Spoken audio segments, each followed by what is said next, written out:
This will be obvious later, but my mom never told me any of these stories. Edie would have, but Mom didn't like bringing up the past. Though, when we adopted a stray kitten, she was the one who named it Molly.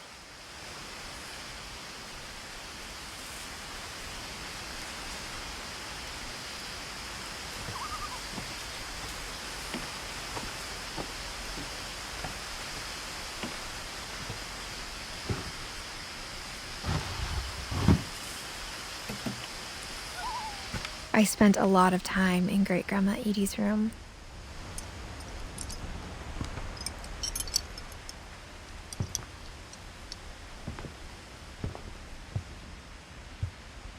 Louis died a week before we left, but Edie had already started to memorialize him. Edie knit me a new pair of gloves every year, just in time to replace the old ones.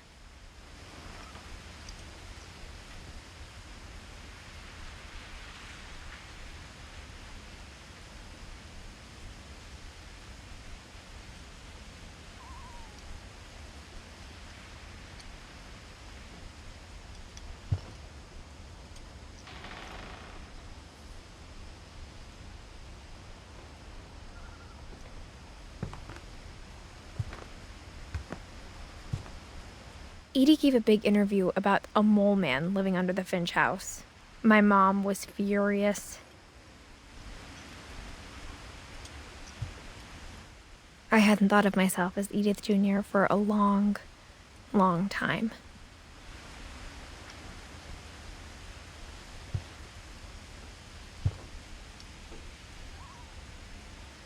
One summer, they evacuated the island, but Edie refused to go. For a few weeks, she was a celebrity.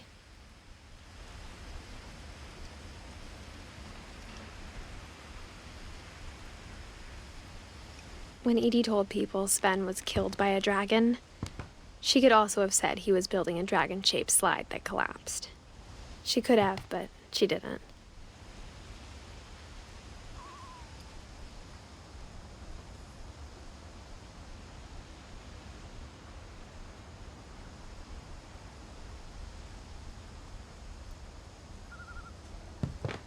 Even in her 90s, sometimes Edie seemed a lot younger than my mother.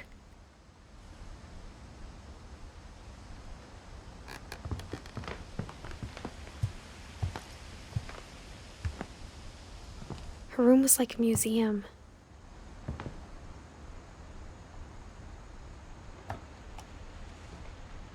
For 500 years, the Finches have been famous throughout Norway for their fortune and misfortune.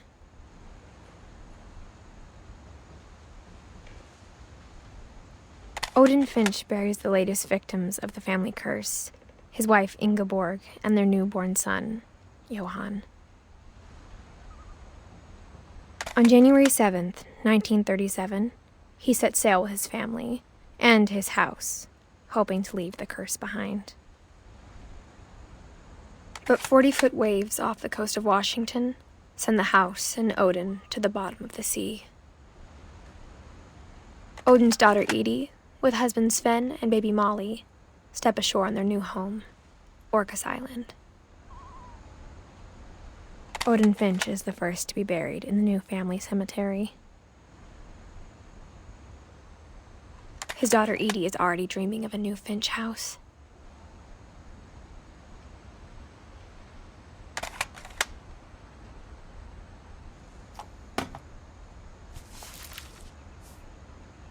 Whatever's wrong with this family, it goes back a long ways.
The only trace Grandpa Sam's first wife Kay left on the house was the pink bathroom.